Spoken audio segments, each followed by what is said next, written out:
오늘 우리에게 주신 하나님의 말씀은 이사야 49장 8절에서 13절의 말씀입니다. 구약 성경 1028면에 있습니다. 이사야 49장 8절에서 13절의 말씀을 봉독해 드리겠습니다. 여호와께서 이같이 이르시되 은혜의 때에 내가 내게 응답하였고 구원의 날에 내가 너를 도왔도다. 내가 장차 너를 보호하여 너를 백성의 언약으로 삼으며 나라를 일으켜 그들에게 황무하였던 땅을 기업으로 상속하게 하리라. 내가 잡혀있는 자에게 이르기를 나오라 하며 흑암에 있는 자에게 나타나라 하리라.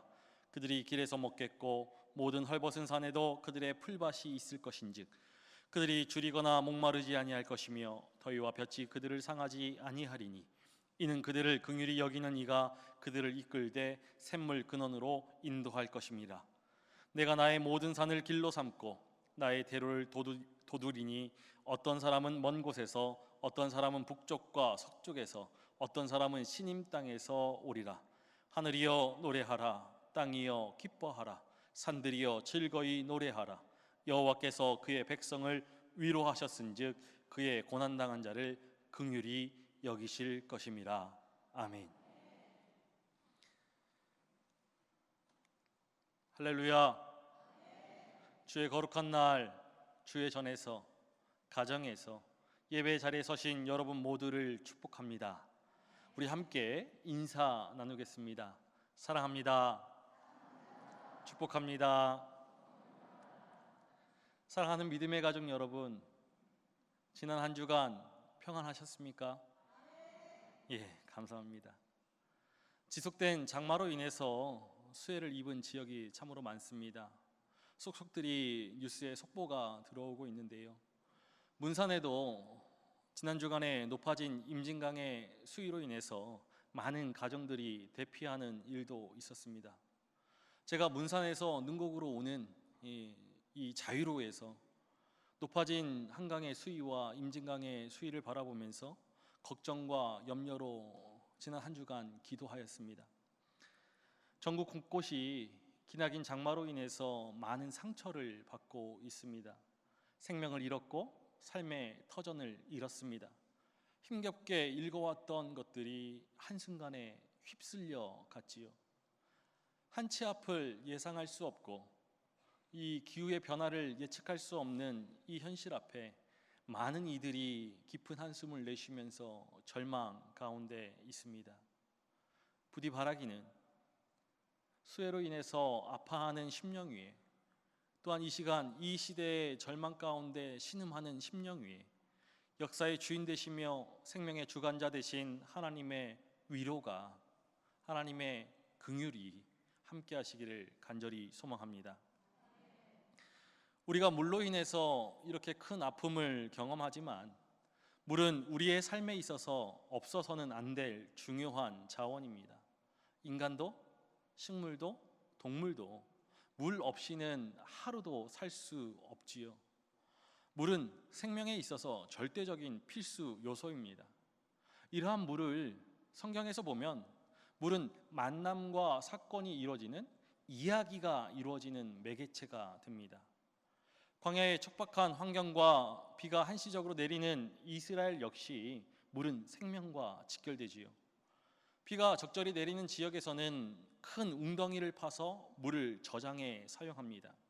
하지만 충분히 비가 오지 않는 지역에서는 우물을 파서 생존을 버텨내지요.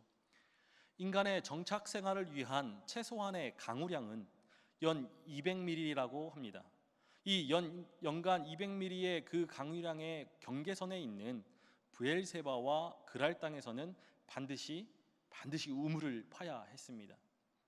이삭이 그랄 땅에 정착하여서 100배의 소출을 얻자 블레셋 사람들이 시기해서 이삭이 파놓은 우물들을 메어버립니다. 계속되는 다툼 속에서 아비멜렉은 이삭과 평화의 조약을 맺게 되지요. 그래서 이삭은 생존에 필요한 물을 보장받는 그 우물을 유지함을 통해서 정착한 그곳을 7의 우물 그리고 맹세의 우물이라 이름하여서 브엘세바라 명합니다. 이렇듯 물은 이스라엘에서 생존의 절대적인 조건이자 사건이 펼쳐지는 배경이 되는 것입니다. 이 물과 관련하여서 하나님의 은혜의 사건을 구약의 말씀에서 꼽으라 한다라면은 저는 부엘라 헤로이로 기억되는 하갈의 이야기를 꼽고자 합니다. 사라의 여종이었던 하갈은 아브라함과 동침하여서 아이를 갖게 되지요. 이 하갈의 임신으로 인해서 불편해진 사라가 하갈을 학대하기 시작하니까 하갈은 그 임신한 몸으로 사라의 집에서 도망쳐 나옵니다. 척박한 땅에서 살아갈 희망이 보이지 않으니까 광야의 샘물 곁에서 울부짖을 때 하나님께서 그 울부짖음을 들으시고 하갈에게 찾아오셔서 위로하십니다. 그 위로하시는 하나님을 하갈은 살피시는 하나님, 살피시는 하나님이라 하여서 엘로이라고 이름하지요. 하갈은 성경에서 하나님의 이름을 지어서 부른 첫 사람입니다. 우리 창세기 16장 13절의 말씀을 함께 읽도록 하겠습니다. 창세기 16장 13절의 말씀입니다. 하갈이 자기에게 이르신 여호와의 이름을 나를 살피시는 하나님이라 하였으니 이는 내가 어떻게 여기서 나를 살피시는 하나님을 배웠는고 함이라. 하갈은 그 하나님과 만났던 셈을 부엘라 헤로이라고 이름하였습니다. 나를 살피시는 하나님, 나를 보시는 살아계신 그 하나님의 우물이라 하여서 부엘라 헤로이라고 했죠. 하나님은 땅의 소리에 귀를 기울이시는 분이십니다. 하나님은 부르짖는 그 소리를 들으시는 하나님이시지요. 하갈은 부엘라 헤로이에서 살피시는 하나님을 만났습니다. 그 만남으로 인해서 삶이 아무리 곤고해도 그 셈을 떠올리는 순간, 그 만남의 사건을 기억하는 순간 소망과 위로가 가슴에 맺혀졌을 것입니다. 광야의 셈에서 하나님을 만났던 그 사건이 거친 인생을 살아가는 용기가 되었을 것입니다. 신약에서 우물을 배경으로 한 대표적인 만남은 우리가 잘 기억하고 있습니다. 우물가의 여인으로 기억하는 요한복음 4장의 예수님과 수가성 여인의 만남입니다. 예수님은 갈릴리를 향한 걸음으로 사마리아를 지나가고 계셨습니다. 사마리아의 수가성에 도착하여서 야곱의 우물에서 한 여인에게 물을 달라 청하시지요. 물을 달라 청하시는 그 예수님에게 냉랭한 반응을 한 여인은 그 만남으로 인해서 그 여인의 삶이 180도 바뀌게 됩니다. 우리 요한복음 4장 14절의 말씀을 함께 읽도록 하겠습니다. 요한복음 4장 14절의 말씀입니다. 내가 주는 물을 마시는 자는 영원히 목마르지 아니하리니 내가 주는 물은 그 속에서 영생하도록 솟아나는 샘물이 되리라. 목마른 인생에게 영생하도록 솟아나는 샘물을 주시는 예수님을 만남으로 인생의 갈증을 해결하였습니다. 영생에 솟아나는 이 샘물이 이 여인으로 하여금 동네에 들어가서 예수가 그리스도이심을 전하게 하였죠. 사람들 앞에서 얼굴을 들지 못한 채 비루한 인생으로 살아가던 이 여인의 인생이 이 만남으로 당찬 인생으로 바뀌었습니다.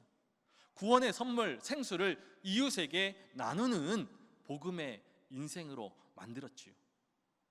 그리스 정교회에서는 우물가의 여인을 매우 중요하게 생각합니다. 그래서 이스라엘 세겜에 있는 이 야곱의 우물에 교회를 짓고 이 여인을 기억합니다.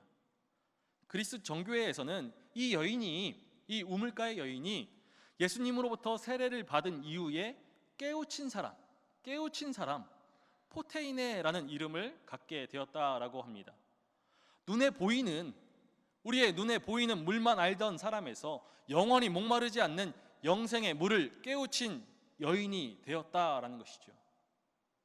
이 그리스 정교회 전승에 의하면 이 여인은 이후 자기의 모든 가족들을 전도하였고 두 아들을 포함한 가족이 북아프리카로 전도하러 갔다라고 합니다.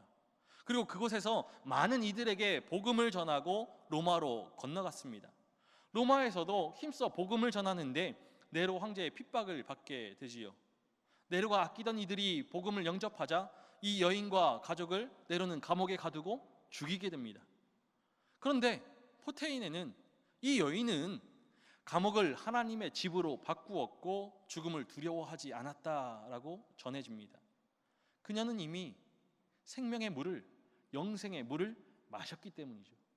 야곱의 우물에서 생명의 물이신 예수 그리스도를 만났기 때문입니다. 그래서 그가 처한 상황에서 두려워하지 않고 그곳을 하나님의 나라로 변화시키는 힘을 가졌던 것입니다. 우리는 지금 어느 샘가를, 어느 물가를 서성거리고 있습니까? 어느 곳에서, 어디에서 위로받고 소망을 얻기를 원하고 계십니까? 진정으로 위로가 필요한 시대입니다. 우리의 고통을 바라보시고 울부짖음을 들으시는 여호와 라파의 하나님의 위로가, 회복의 은혜가 진정으로 필요한 시대입니다. 분명 우리의 하나님은 우리의 삶을 감찰하시는 하나님이십니다. 바라보시고 찾아와 주셔서 우리의 삶을 위로하여 주시고 고쳐주시는 구원의 하나님이십니다. 슬픈 일 가운데 있을 때, 우리의 마음을 위로해 줄 사람 하나 없을 때 하나님이 보고 계신다, 하나님이 나를 살피신다라는 이 사실이 믿음의 용기가 됩니다. 하나님이 보고 계신다라는 그 사실을 깨달을 때 우리를 무너뜨리는 슬픔, 우리를 무너뜨리고자 하는 어려움은 힘을 낼 수 없습니다. 하나님이 우리와 함께 하시기 때문이죠. 우리 안에 영생하도록 솟아나는 샘물이 있습니다. 우리 하나님께서 생수의 근원이 되어 주십니다. 하나님은 목마른 자들에게 물을 주시는 분이시지요. 우리가 하나님을 갈망할 때 하나님께서 우리의 갈급함을 채우시고 우리의 삶을 푸른 초장 쉴만한 물가로 인도하여 주신다 약속하십니다. 우리 이사야 58장 11절의 말씀을 한 목소리로 함께 합독하겠습니다. 여호와가 너를 항상 인도하여 메마른 곳에서도 내 영혼을 만족하게 하며 내 뼈를 견고하게 하리니 너는 물된 동산 같겠고 물이 끊어지지 아니하는 샘 같을 것이라. 위로가 필요한 우리의 삶에 하나님께서 진정한 만족되어 주시고 위로되어 주신다라고 약속하십니다. 하나님만이 참 만족이시며 위로이시며 우리의 구원이십니다. 주전 6세기 이스라엘은 지금 우리가 경험하는 아픔보다 더 큰 어려움을 경험하고 있었습니다. 하나님의 백성이라 자부하였지만 하나님의 이름을 망령되이 일컫는 신앙의 모습이 만연하였죠. 하나님 앞에서 겸손함으로 행하지 못하였고 죄를 일삼았습니다. 이런 이스라엘을 돌이키시고자 하나님께서 그들에게 선지자들을 보내셨습니다. 선지자들의 입술을 통해서 회개의 메시지를, 심판의 메시지를 전했지만 그들은 돌이키지 않았지요. 결국 하나님께서는 북이스라엘을 멸망시키시고 이제 바벨론을 통해서 남유다를 멸망시키고자 하십니다. 남유다는 기원전 586년에 바벨론의 침입으로 인해서 멸망하였습니다. 영원하리라 믿었던 다윗의 도성, 그 다윗의 왕국이 무너지고 하나님의 성전이 있던 예루살렘이 황폐해지고 백성들은 포로로 끌려갑니다. 조상 대대로 물려내려왔던 땅, 민족이 굳건히 삶을 견지했던 그 땅에서 이방의 땅으로 옮겨진 그 백성들의 삶은, 그들의 터전은 황량해졌습니다. 아무런 소망도 희망도 보이지 않습니다. 다시 일어설 용기조차 솟아나지 않습니다. 바로 그 순간, 소망을 찾을 수 없고 위로를 찾을 수 없는 바로 그 순간, 하나님께서 이사야를 통해서 하늘의 위로를, 소망을 허락하시지요. 이사야 40장 1절의 말씀입니다. 너희 하나님이 이르시되 너희는 위로하라, 내 백성을 위로하라. 너희는 위로하라, 내 백성을 위로하라. 소망 없는 심령을 위로하시고 새 소망을 더하셔서 새로운 세상을 열고자 하십니다. 흑암 가운데 있는 백성들을 내버려 두지 아니하시고 구원하시겠다라는 의지를 보이시는 것이죠. 이사야 39장까지는 죄로 인해 타락한 이스라엘 백성들을 심판하시는 하나님의 애절한 마음이 기록되어져 있습니다. 그 이후 40장부터는 그 백성들의 죄된 모습에도 불구하고 사랑을 거두지 아니하시고 다시금 회복시키고자 하시는 하나님의 사랑이 울려 퍼지지요. 그의 사랑을 행하실 하나님의 종에 대한 노래가 울려 퍼지는 것을 우리는 볼 수 있습니다. 오늘 우리가 함께 읽은 이사야 49장의 본문은 그 노래 가운데, 하나님의 종의 노래 가운데 두 번째 노래입니다. 나의 백성을 위로하라. 나의 백성을 위로하라. 그의 백성을 잊지 아니하시고 손바닥에 새기신 그 사랑으로 하나님의 종을 통해 그의 위로를, 긍휼을 나타내십니다. 우리 13절 하반절의 말씀을 함께 읽겠습니다. 여호와께서 그의 백성을 위로하셨은즉 그의 고난당한 자를 긍휼히 여기실 것입니다. 내가 나의 백성을 위로하겠다. 내가 그들을 긍휼히 여기겠다. 내가 구원하겠다.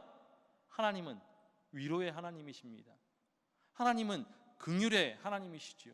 위로와 긍휼로 고난 가운데 있는 그의 백성을 구원하시는 하나님이십니다. 하나님은 하나님의 종을 통해 그의 위로와 긍휼을 나타내셨습니다. 하나님의 종이 위로와 긍휼을, 그의 구원을 어떻게 행하시는지 우리가 읽은 오늘 말씀은 세 가지로 전해줍니다. 첫 번째로 응답하시고 도우시며 보호하시고 인도하십니다. 8절의 말씀을 상반절과 하반절로 나누어 읽어보면 이렇습니다. 우리 8절의 말씀을 함께 읽겠습니다. 여호와께서 이같이 이르시되 은혜의 때에 내가 내게 응답하였고 구원의 날에 내가 너를 도왔도다.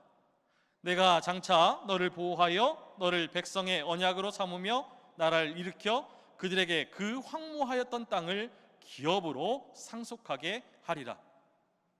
이 8절의 말씀의 시제를 분석해 보면 예언적 완료형으로 기록되어진 것을 보게 됩니다. 예언적 완료형이라고 하는 시제는요, 앞으로 이루어질 일들이 확실히 성취될 것을 이야기합니다. 살려달라고 부르짖는 날에 내가 그 간구를 듣고 너희를 돕겠다. 내가 너희를 지키고 보호하겠다. 황무하였던 땅을 기업으로 상속하게 하겠다. 도울 것이다. 보호할 것이다. 상속하게 할 것이다 라는 불확실한 약속이 아니라 돕겠다. 보호하겠다. 상속하겠다. 확실한 약속, 확실한 예언입니다. 내가 응답하겠다. 내가 돕겠다. 내가 너를 지키겠다. 내가 너를 보호하겠다. 내가 너를 일으켜 그 땅에 다시 살겠다. 하나님의 이 말씀을 온전히 신뢰할 때 우리는 인생의 한 걸음을 내디딜 용기를 가질 수 있습니다. 이사야를 통해 선포되어지는 하나님의 구원의 약속은 하나님의 종 예수 그리스도를 통해서 이루어진 구원의 역사입니다. 하나님의 종 예수 그리스도는 그의 백성을 죄와 사망에서 건져내어서 생명의 자리로 옮기셨습니다. 우리로 하여금 생명을 얻게 하셨습니다. 이 땅에 이미 임한 하나님의 나라를 누리게 하셨고 영원한 하나님의 나라에 들어가게 하셨습니다. 예수 그리스도를 구주로 믿는 우리는 거친 인생의 순간을 산다 할지라도 회복의 은혜를, 위로의 축복을 얻는 것이죠. 위로와 긍휼로 구원의 은혜를 베푸시는 하나님을 신뢰함으로 인생의 모든 순간순간에 좌절하지 않고 절망하지 않고 낙심하지 않으며 소망과 위로를, 용기를 가지는 것입니다. 하나님의 종을 통해 구원을 베푸시는 하나님은 두 번째로 자유를 주시며 빛을 비추십니다. 9절 상반절의 말씀을 함께 읽겠습니다. 내가 잡혀있는 자에게 이르기를 나오라 하며 흑암에 있는 자에게 나타나라 하리라. 갇혀있는 그들에게 나와라, 너희는 자유다 라고 말씀하십니다. 흑암에 머물러 있는 그들에게 빛으로 나오너라 말씀하시죠. 위로와 긍휼로 구원을 베푸시는 하나님은 하나님의 종을 통해서 감옥 안에서도 자유의 빛을 바라보게 하시고 어둠 속에서도 밝은 빛을 보게 하십니다. 자유와 해방의 은혜를 허락하시죠. 죄 아래 억눌려 있던 인생을 자유하게 하시는 하나님이십니다. 어둠 가운데 신음하며 낙심하였던 인생을 빛으로 인도하시는 하나님이십니다. 하나님의 위로와 긍휼, 예수 그리스도를 통해서 이 땅에 밝히 드러났습니다. 죄 아래서 종노릇하며 그 죽음의 그늘 아래 한치의 소망도 없이 좌절과 고통 가운데 살아가는 인생에게 십자가의 구원을 허락하셨죠. 예수님께서는 자신이 이 땅에서 행하신 일들에 대해서 이렇게 말씀하셨습니다. 누가복음 4장 18절과 19절의 말씀입니다. 주의 성령이 내게 임하셨으니 이는 가난한 자에게 복음을 전하게 하시려고 내게 기름을 부으시고 나를 보내사 포로된 자에게 자유를, 눈먼 자에게 다시 보게 함을 전파하며 눌린 자를 자유롭게 하고 주의 은혜의 해를 전파하게 하려 하심이라. 죄에서 자유하게 하시고 의의 통치를 받으며 은혜를 누리게 하셨습니다. 구원의 날이, 은혜의 때가 이미 우리에게 임하였고 우리를 긍휼히 여기시며 위로하시는 하나님의 사랑이 우리 안에 충만합니다. 하나님의 종은 마지막으로 우리를 샘물 근원으로 인도하십니다. 9절 하반절과 10절의 말씀을 함께 읽겠습니다. 그들이 길에서 먹겠고 모든 헐벗은 산에도 그들의 풀밭이 있을 것인즉 그들이 줄이거나 목마르지 아니할 것이며 더위와 볕이 그들을 상하지 아니하리니 이는 그들을 긍휼히 여기는 이가 그들을 이끌되 샘물 근원으로 인도할 것임이라. 고난 가운데 있을 때, 절망 가운데 있을 때 그 삶은 굶주리고 헐벗고 목마르며 상한 인생이었습니다. 그러나 그 백성을 긍휼히 여기시는 하나님께서 샘물 근원으로 인도하시어 목을 축이시고 먹이시고 입히시며 지키십니다. 가뭄이 심하면 샘물은 마를 수 있습니다. 그러나 샘물 근원은 마르지 않습니다.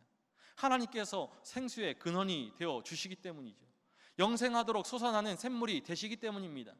하나님께서 그 백성을 그 샘물의 근원으로 인도하시어 위로와 긍휼의 은혜를, 구원을 허락하여 주십니다. 하나님은 그 구원을 이루시기 위해서 몸소 직접 일하십니다. 모든 산을 길로 삼고 대로를 돋우시지요. 백성들이 돌아오는 그 길에 어려움을 경험하지 않도록 모든 산을 헐어 길을 닦아 놓아주십니다. 그래서 먼 곳 북쪽, 서쪽, 남쪽의 신임 온 땅 구석구석에 있는 그의 백성들을 돌아오게 하십니다. 하나님께서 만드신 그 큰 길을 따라서 동서남북 사방에서 샘물 근원으로 나아오도록 사랑으로 보살피시는 분, 그분이 바로 하나님이십니다. 우리의 인생이 눈물로, 걱정과 근심으로, 아픔과 고통으로 점철된 슬픈 인생이라 할지라도 우리는 낙심하지 않고 절망하지 않습니다. 하나님께서 우리의 참 만족되어 주시고 위로되어 주시기 때문입니다. 영생하도록 솟아나는 샘물의 근원으로 인도하셔서 하늘의 위로와 긍휼을 베풀어 주셔서 우리의 삶을 돌봐주시는 하나님이시기 때문입니다. 우리의 인생의 길에 고난의 산이 있고 절망의 웅덩이가 있을 때 우리는 하나님을 바라보아야 합니다. 우리의 시선이 하나님을 향할 때 하나님께서 고난의 산을 허무시고 절망의 웅덩이를 메우셔서 샘물 근원으로 나아가는 시온의 대로를 활짝 열어주시기 때문이죠. 샘물 근원으로 인도하셔서 우리의 영혼을, 우리의 인생을 위로하시고 회복시켜 주시기 때문입니다. 위로와 긍휼로 하나님의 종을 통해 회복의 은혜를, 구원의 사랑을 베푸시는 하나님이십니다. 우리 하나님, 우리를 긍휼히 여기십니다. 우리 하나님, 우리를 위로하십니다. 우리 하나님, 우리를 구원하십니다. 절망의 부르짖음에 응답하시고 낙심 가운데 쓰러져 있는 인생을 다시 일으켜 세우시는 하나님이십니다. 무너졌던 삶의 터전을 회복시켜 주시고 우리의 인생을 자유하게 하시며 생명의 빛을 비춰주시는 하나님이십니다. 일용할 양식을 허락하시며 인생의 참 만족을 누리게 하시는 하나님이시죠. 우리는 그의 위로와 긍휼 앞에 기뻐하며 즐거움으로 노래해야 합니다. 우리 13절의 말씀을 한 목소리로 함께 읽겠습니다. 하늘이여 노래하라. 땅이여 기뻐하라. 산들이여 즐거이 노래하라. 여호와께서 그의 백성을 위로하셨은즉 그의 고난 당한 자를 긍휼히 여기실 것입니다. 고난 중에서도 여전히 우리를 위로하시고 긍휼히 여기시고 보호하시며 인도하시는 하나님께 감사와 찬양을 올려드려야 합니다. 구원받은 인생이 하나님께 마땅히 올려드려야 하는 것, 그것은 바로 감사와 찬양이죠. 구원의 하나님을, 위로의 하나님을, 긍휼의 하나님을 날마다 힘써 찬양함으로 온 땅 구석구석에 그의 행하심을 선포해야 합니다. 구원하심을 선포해야 합니다. 위로와 긍휼을 전해야 하지요. 온 생명을 구원의 하나님께서 허락하여 주시는 샘물 근원으로 인도해야 합니다. 이것이 하늘의 위로를, 긍휼의 사랑을, 구원의 은혜를 누리는 믿음이 행해야 할 노래이고 찬양인 것입니다. 우리가 지금 하나님께 예배드리는 이 자리에 설 수 있는 것, 그것은 하나님의 은혜입니다. 하나님께서 지난 한 주간 우리의 인생 가운데 찾아오셔서 위로와 긍휼로 우리를 회복시켜 주셨고 우리를 구원하여 주셨기에 이 자리, 예배의 자리에 설 수 있는 것이지요. 우리의 작은 신음에도 응답하시고 우리의 인생을 살피신 하나님이십니다. 우리도 하갈과 같이 날마다 우리의 인생을 감찰하시는 그 하나님으로 인해서 소망을 가지고 위로를 얻을 수 있습니다. 목마른 인생에 주님께서 영생하도록 솟아나는 샘물이 되어 주십니다. 샘물 근원으로 인도하여 주셔서 위로하시고 회복시켜 주십니다. 그 은혜를 바라보면서 지금 이 시간 아픔 가운데, 눈물 가운데, 깊은 한숨 가운데 놓여져 있다라면 우리의 삶을 살피시고 영생하도록 솟아나는 그 샘물을 허락하여 주시는 하나님의 위로를 누릴 수 있는 우리이기를 간절히 소망합니다. 하나님께서 우리를 위로하여 주십니다. 더불어 영생하도록 솟아나는 샘물을 맛보고 누리고 있다라면 우물가 여인처럼 생수를 이웃과 세상과 나누는 복음의 인생이 되기를 간절히 소망합니다. 하나님께서 하나님의 종 예수 그리스도를 통해서 우리의 삶에, 우리의 인생 가운데 위로와 긍휼을 허락하여 주셨듯이 지금 이 시대에 하나님의 자녀인 우리를 통해서 하나님은 위로와 긍휼을 베푸시기를 원하십니다. 나의 백성을 위로하여라. 나의 백성을 위로하여라 말씀하십니다. 짙은 어둠 속에 슬퍼하는 인생에게 찾아가서 하나님의 위로를 전해야 합니다. 우리 주변에 울부짖고 있는 인생에게 찾아가서 하나님의 사랑을 전해야 하지요.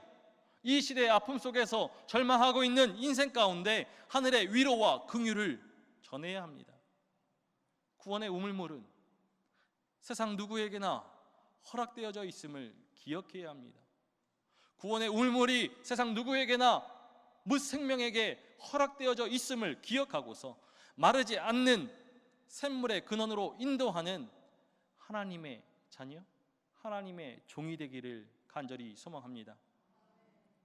참으로 감사한 것은 우리 믿음의 공동체가 하나님께서 세우신 이 땅에서, 이 지역에서, 능곡에서 이 땅 가운데 어떠한 위로를 전해야 할지, 하나님의 긍휼을 어떻게 흘려 보내야 할지 고민하고 기도하고 있다는 것입니다. 지극히 작은 한 사람에게 하나님의 사랑을 나누고자 고민하고 기도하며 삶의 실천을 도모하고 있다라는 것이죠. 또한 하나님의 위로와 긍휼이 온 땅 구석구석에 전해지기 위해서 주님의 교회가 세워지지 않는 곳에 샘물의 근원이 될 교회를 세우기 위해서 기도하고 합력하여 선을 이루고 있다라는 것입니다. 파주 봉서리에 교회를 세우기 위해서 힘써 기도하는 가운데 있습니다. 부디 주님의 교회가 우리 능곡교회가 같이 그 땅의 샘물의 근원이 되어서 하나님의 위로와 긍휼의 구원을 전할 수 있기를 간절히 소망합니다. 우리 모든 구원의 역사에 저와 여러분 모두가 하나님의 구원의 역사 가운데 아름답게 쓰여지기를 간절히 소망합니다. 아픔이 가득한 이 땅의 인생 가운데, 생명 가운데 하나님의 따스한 위로가 필요합니다. 하나님의 위로는 새 소망을 주고 새 힘을 주는 위로인 줄 믿습니다. 샘물 근원으로 인도하시는 하나님의 위로를 날마다 삶의 모든 순간에 누리시는 우리 모두이기를 간절히 소망합니다. 나아가 슬픔과 애통, 고난과 아픔, 소외와 억압의 어둠 속에 있는 모든 인생들에게 하늘의 위로를, 구원의 복음을 전하여 줄 수 있는 하나님의 자녀 우리이기를 간절히 소망합니다. 그래서 이 땅이, 우리의 이웃이 하늘아 기뻐하여라, 땅아 즐거워하여라, 산들아 노랫소리를 높여라, 주님께서 그의 백성을 위로하셨고 또한 고난받은 그 사람들을 긍휼히 여기셨다 찬양할 수 있기를 간절히 소망합니다. 다가오는 한 주 하나님의 따스한 위로를 누리고 믿음의 산 소망으로 우리의 이웃에게, 온 땅의 생명에게 하나님의 위로를 전할 수 있는 우리 모두이기를 주님의 이름으로 간절히 축원합니다. 함께 기도하시겠습니다. 살아계셔서 찬양받으시기 합당하신 아버지 하나님, 거룩한 주의 날 우리의 인생을 주의 전에 불러주시니 감사를 드립니다. 아픔과 눈물이 가득한 이 땅의 인생 가운데 하늘의 위로로, 긍휼의 사랑으로 우리의 인생을 붙들어 주심에 감사와 찬양을 올려드립니다. 우리의 인생이 날마다 샘물 근원으로 인도하여 주시는 하늘의 위로를, 하늘의 은혜를 누리게 하여 주옵소서. 참 만족과 위로되어 주시는 주님의 은혜 안에 머무는 인생 되게 하여 주옵소서. 우리의 삶을 살피시는 주님으로 인하여 살아갈 용기 얻게 하여 주시고 생명의 생수를 허락하여 주시는 주님으로 인하여 날마다 기쁨과 감사가 넘치게 하여 주옵소서. 위로의 하나님, 하늘의 위로를 누리는 믿음으로 이 땅에 하늘의 위로와 긍휼을 전하기를 소망합니다. 슬픔 가운데 눈물을 닦아주고 고통 가운데 소망을 전하여 주는 믿음이 되기를 소원합니다. 나의 백성을 위로하여라 명하시는 주님의 음성을 듣고 우리의 삶을 통해 우리의 이웃에게 이 땅에 진정한 위로자 되신 주님을, 주의 사랑을 전할 수 있는 믿음 되게 하여 주옵소서. 주님, 이 땅 가운데 하늘의 위로와 긍휼을 허락하여 주옵소서. 우리 주 예수 그리스도의 이름으로 기도하옵나이다.